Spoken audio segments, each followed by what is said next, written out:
d'une mise en pratique efficiente de cette mesure, les évêques membres de la SENCO ont, en juin 2020, adressé au président de la République un mémorandum dans lequel il lui recommandait le préalable qu'il devait garantir à cette fin, notamment la prise en charge des enseignants non payés et l'amélioration des salaires pour éviter les frustrations des enseignants, dont quelques-uns étaient convenablement payés grâce à l'intervention de parents. Le président de la République était conscient de ce préalable et il s'en est suivi une promesse de payer tous les enseignants d'une nouvelle unité et non payés. En plus, il a été annoncé une augmentation progressive du salaire de tous les enseignants en 3 paliers. Cette promesse a été réalisée en partie au mois d'octobre 2019. Comme toute réforme de grande envergure, la mise en œuvre de la gratuité a connu quelques difficultés, même dans certaines écoles conventionnées catholiques. Malheureusement, cette situation a été politisée au point qu'une certaine opinion accusait l'Église catholique de travailler contre la décision du chef de l'État. Fidèle à son engagement à accompagner les institutions du pays dans la mesure où elles s'emploient à améliorer les conditions de vie des Congolais, au terme du premier trimestre de la 2e année de la gratuité, la SENCO s'est donné le devoir de faire l'état des lieux de la mise en œuvre dans les écoles conventionnées catholiques afin de conseiller utilement le président de la République et d'accompagner le gouvernement pour la réussite de cette politique que nous encourageons. 1. État des lieux de la mise en œuvre de la gratuité dans les écoles catholiques. Pour mieux évaluer la mise en œuvre de la gratuité de l'enseignement de base dans les écoles catholiques, il convient d'avoir présent à l'esprit le nombre des écoles, des élèves et des enseignants payés et non payés, ce qui nous permet de bien apprécier en termes de pourcentage la mise en pratique de cette disposition constitutionnelle et de bien nous imprégner des difficultés relevées. A. Tableau statistique.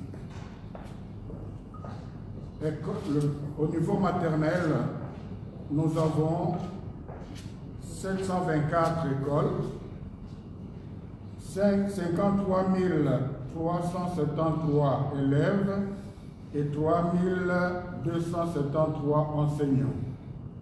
Au niveau primaire, nous avons 12 616 écoles, 4 326 422 élèves et 161 337 enseignants. Au niveau secondaire, nous avons 5 298 écoles, 1 192 816 élèves et 89 234 enseignants. Au total, nous avons dans les réseaux catholiques 18 638 écoles, 5 572 611 élèves et 253 844 enseignants. 2. Tableau synthétique de la situation des NU, c'est-à-dire nouvelles unités, et des NP dans les écoles catholiques dans 45 sur 47 diocèses. Il y a des diocèses qui n'ont pas pu faire parvenir leurs données, c'est insignifiant. Alors, en ce qui concerne les nouvelles unités, au niveau maternel plutôt, on a 899 enseignants qui sont nouvelles unités, donc pas payés. Au niveau primaire, 13 329 enseignants. Au niveau secondaire, 25 168 enseignants. Et au total, nous avons au niveau du bureau de gestion 572 nouvelles unités et au total nous avons 39 968 nouvelles unités qui ne sont pas encore payées. Ils sont 237 et secondaires 607, au niveau du bureau de gestion 26, au total 883 NP. Le total de NU et de NP, c'est 40 851 dans les 45 sur 47 diocèses de la RP. Donc au moins, parce que les données pourraient augmenter légèrement alors si les dossiers étaient complétés, au moins 39 968, soit 16% des nouvelles unités dans l'enseignement du réseau catholique et au moins 883, soit 0,4% de NP dans l'ensemble du réseau catholique. De ce qui précède, il ressort que l'Église catholique gère au moins 40 851, c'est-à-dire soit 16,1% des enseignants NU et NP, dont 13 566, soit 33% à l'école primaire, qui travaillent sans être payés par l'État. Une situation qui ne peut pas laisser indifférents les pasteurs, car ces enseignants sont des parents qui ont aussi beaucoup de charges à leur actif. Le pourcentage de la mise en pratique de la gratuité, je crois que c'est l'essentiel de notre communication, parce qu'on a été l'objet de beaucoup d'accusations injustes. Écoutez, au niveau primaire, nous avons au total 12 613 écoles. Et de ces 12 613 écoles, 97,2%, soit 12 263 écoles, recourent à leurs frais de fonctionnement, les maigres frais de fonctionnement, pour soutenir les NU et les NP. Chacun reçoit mensuellement entre 10 000 et 50 000 francs congolais par mois selon le milieu. Les parents ne payent rien. 97,2% ne payent rien. Dans 1,6%, soit 202 écoles, ici on recourt soit à l'autofinancement communautaire, soit au paiement en nature. Les élèves font des chants et avec le fruit de ces chants, on paye les enseignants qui ne sont pas pris en charge par l'État. Ou encore, nous avons sensibilisé les enseignants qui sont payés de cotiser quelque chose pour les autres qui ne sont pas payés par l'État. Et il n'y a que 1,2%, soit 151 écoles, où on a recouru à la contribution des parents sur initiative des parents eux-mêmes, particulièrement dans les grandes villes. Là, c'est au niveau primaire. Au niveau des écoles secondaires et maternelles, les a mis ensemble parce que là, on n'a pas décrété la gratuité. Et à 89,8%, soit 5 408 écoles, ont payé tant soit peu le NU et le NP en prélevant un peu d'argent de frais de fonctionnement. Chacun reçoit mensuellement entre 10 000 et 50 000 francs congolais. 5,3%, soit 319 écoles, ont recouru à la contribution des parents sur l'initiative de ces derniers. Nous sommes au niveau secondaire qui n'est pas considéré par la gratuité. 2,7%, soit 164 écoles, payent les NU et les NP sur base d'autofinancement et paiement en nature. Et 2,2%, soit 133 écoles, ont payé les NU et les NP grâce à la générosité dans la cotisation des enseignants payés. Difficultés et conséquences. La mise en pratique de la disposition constitutionnelle et de la gratuité de l'enseignement dans le contexte actuel fait face à certaines difficultés dont il faut tenir compte dans la recherche d'une solution efficace. 1. Le surpeuplement des classes. L'absence des infrastructures pour accueillir les nombreux enfants que la gratuité a ramenés à l'école. 2. La démotivation des enseignants NUI et NP et des autres mécontents de leur traitement, non-paiement de deuxième et troisième palier, avec comme conséquence les arrêts récurrents des cours occasionnés par les boycotts de l'enseignement et des grèves blanches. 3. L'insuffisance des frais de fonctionnement des bureaux gestionnaires et des écoles dont une partie est utilisée pour soulager les NU et les NP. 4. Le non-respect du programme généralement non achevé à cause des absences des enseignants. 5. Le délabrement avancé des infrastructures scolaires, faute de frais d'entretien conséquents. 6. Le manque d'imprimés, de matériel didactique et de manuels scolaires. 7. Le développement de nouvelles écoles agréées mais non budgétisées pour gonfler les anciennes écoles budgétisées. 8. Le manque de frais de déplacement pour les responsables des bureaux de gestionnaires. 9. Toutes les difficultés énoncées ci-dessus concourent inévitablement à la baisse sévère de la qualité de l'enseignement. Recommandations. De ce qui précède, nous constatons que la gestion de la gratuité souffre d'un déficit de leadership au sein du secteur éducatif, caractérisé par des actions de court terme, l'absence de vision, de planification et de budgétisation dans la durée.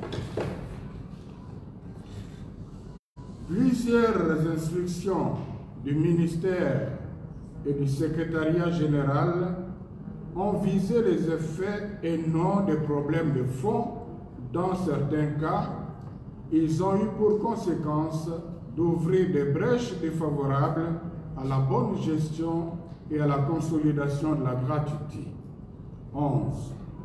Ainsi, pour assurer l'efficacité et la pérennité de la gratuité, la SENCO recommande 1. De revisiter la création des provinces éducationnelles et des bureaux gestionnaires budgétivores de manière à les réduire si possible en tenant compte de la proximité ainsi que de la disponibilité financière. 2. De rationaliser la création des écoles et des bureaux gestionnaires ainsi que l'octroi des arrêtés via un processus participatif, transparent et respectueux des normes. 3. De procéder au paiement de tous les enseignants NU trouvés en poste au moment de l'annonce de la gratuité. 4. De réformer en profondeur la SECOPE pour garantir la traçabilité et la transparence dans la gestion des fonds mis à la disposition par le Trésor public pour la paie des enseignants et revoir les contrats avec les institutions financières chargées de la paie des enseignants. 5. De revoir la rémunération des enseignants en tenant compte du coût de la vie, logement et transport en milieux urbains et primes de bourse pour les enseignants des milieux ruraux, conformément au statut de carrière au sein des services publics. Le montant du premier palier, à savoir $170, est devenu insignifiant par rapport au coût de la vie, surtout en ville. 6. Documenter les frais de fonctionnement des écoles et des bureaux gestionnaires. 7. De soutenir la gratuité par des financements alternatifs de l'éducation à travers des taxes et des impôts au bénéfice de l'éducation, des apports de financement du secteur privé gérée de manière transparente par des commissions tenues par des parties prenantes et des partenaires éducatifs. 8. De respecter les procédures en place et activer les mécanismes de contrôle indépendants et l'application des sanctions. 9. De mettre en place un cadre de concertation impliquant les gestionnaires pour évaluer et améliorer dans la mesure du possible la prise de décision en rapport avec la gratuité de l'enseignement. Conclusion. Du présent état des lieux, il ressort clairement que conformément à la décision du président de la République, dans 98,8%, je répète, 98,8% de nos écoles primaires, les parents ne payent rien pour la scolarité de leurs enfants. Les écoles conventionnées catholiques ne se sont donc pas comportées de manière à saboter la disposition constitutionnelle de la gratuité de l'enseignement de base. Bien au contraire, elles ont essayé de trouver désespérément des solutions locales face aux problèmes non résolus par le ministère de tutelle, au point de cautionner certaines injustices pour sauver la politique de la gratuité, notamment la ponction des frais de fonctionnement déjà modiques et le fait de faire travailler les élèves pour l'autofinancement.